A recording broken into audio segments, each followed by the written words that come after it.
Today, I'm going to show you what it's like to drive the brand new Mazda Miata, also known as the MX-5 now. First thing you'll notice is how absolutely tiny this car is. Well, actually, it's snowing Michigan. That's probably what you're going to notice initially. It's April and it's snowing. I don't know what's wrong with the weather. Tiny little trunk back here. It's actually a little deeper than we thought it would be, so you can fit some stuff in here. But again, this car is absolutely tiny. So getting in can be rather a challenge. Extremely low. Here we go.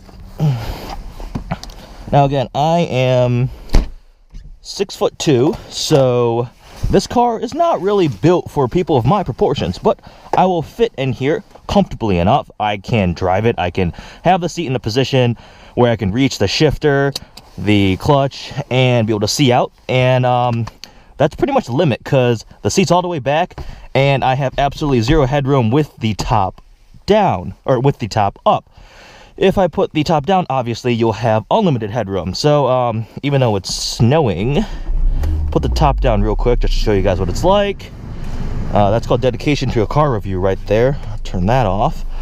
Again, so it's a manual top. Not many tech/luxury features in here, but it's very, very simple to operate. This switch here, push it forward, this latch just comes back, and the windows automatically descend for you so you can clear it when you pull the top back. Push up on it, close that latch here, and you simply just push it down and it snaps shut. That's it. Extremely fast. So that's actually a benefit to some of the electronic hardtops or soft tops, because those you have to sit there for like 15, 25, 30 seconds as it slowly retracts. Well, this one you just kind of, all right, I'm going to close the top because it's dumping snow in. But again, same process. You open that up, latch it, close it. Now the windows will not automatically go up, so you have to manually pull them up. And now the top is up again. Again, this car is tiny. So it's got a 2-liter naturally aspirated 4-cylinder that makes 155 horsepower. But that's okay because it only weighs 2,300 pounds. Now, in a world of cars that are getting bigger, fatter, with all the luxury, safety, and tech features, there aren't many cars that are like the Mazda Miata. This car is built simply just for fun. Manual transmission, shifting feels great. The pedal placement is perfect. The shifting is interesting. It's extremely easy to get into gear, and you know exactly which gear you're going into. The word we decided to describe it is it almost feels crunchy, which sounds weird, but that's how we would describe how the shifter feels. It's easy to downshift, rev match, and again, now this car makes 155 horsepower. It's not fast. What I would describe it as, it's quick, it's nimble, it's a fun little car to throw around corners because it doesn't weigh anything. It's pretty much as close to a go-kart as you can get for a road legal car. But it is not fast. The upside of that is you can have a ton of fun in this car without being stupidly illegal. Now, in some of the higher horsepower cars, if you wind it through 3 gears, you're going to be doing double the speed limit, and that is not safe nor legal. Whereas in this car, you could go through 1st through 3rd gear and you're doing like 45 miles an hour and you've almost redlined the car, and that is extremely safe. Rear-wheel drive doesn't quite have enough power to break loose and be a drift monster, but if the roads are wet or you dump the clutch from like 4,000 RPM, you can get it to break loose and it will do some fun things. Basic luxury tech features, again, they aren't plentiful, but you have a nav screen here, has built-in navigation, it'll have your radio. The sound system is actually quite bad. I think it only has 2 speakers, so no bass whatsoever. But that's not the point of this car. Nice steering wheel. The seats are really comfortable. This car has quite a few nice options. So you have the BBS wheels. They're actually badged as BBS wheels. The Brembo brakes. Love the red color on the exterior. It actually carries into this plastic trim here on the interior. Contrast red stitching.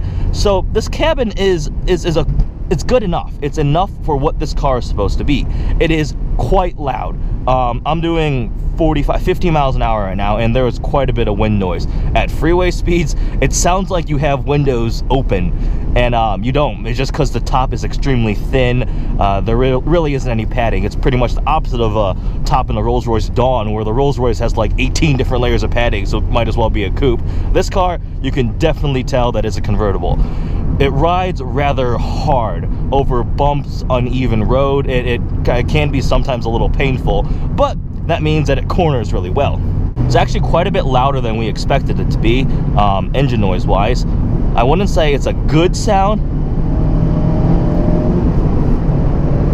but it does make noise. You can probably hear the wind noise right now. It's quite bad. Cruise control, it has that. If you want heated seats, you're looking at the wrong car right now. Some of the things we noticed driving this car for a whole week is it's quite practical in a few ways.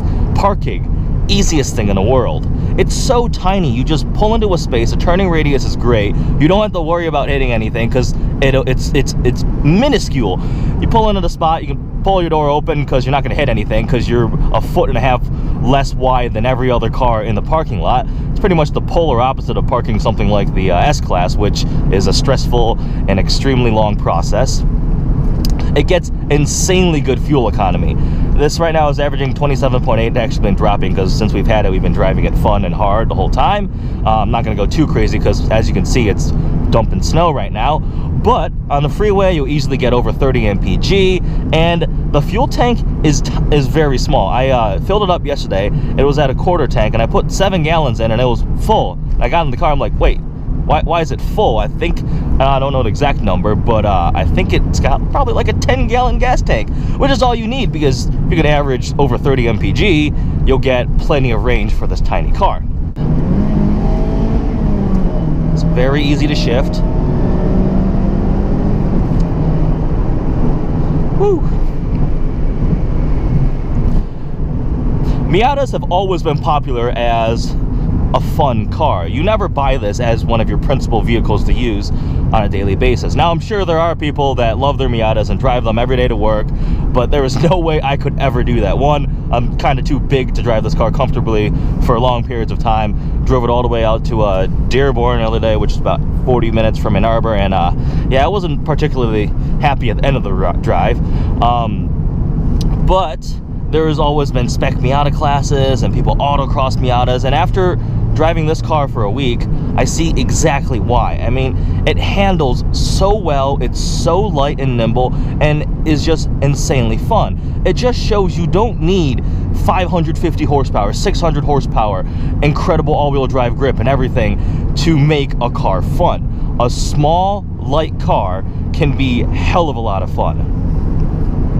Some of the things are a little bit annoying about this car.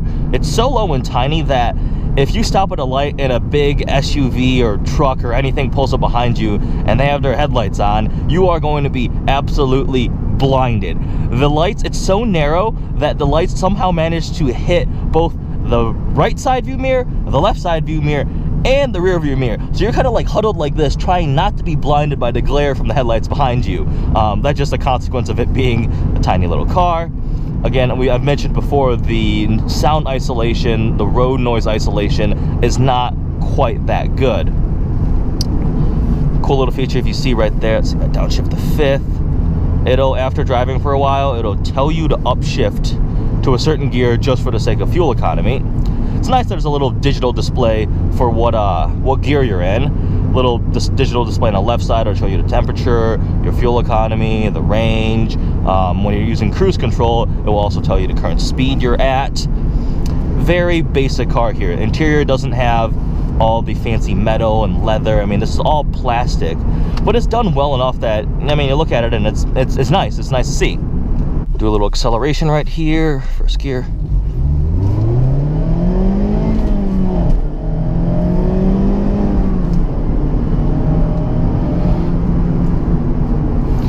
Zero to 60 pull, I mean, probably a little over 7 seconds. Not the fastest out there. A little downside, because this one is loaded up with some options, I think is like the club level.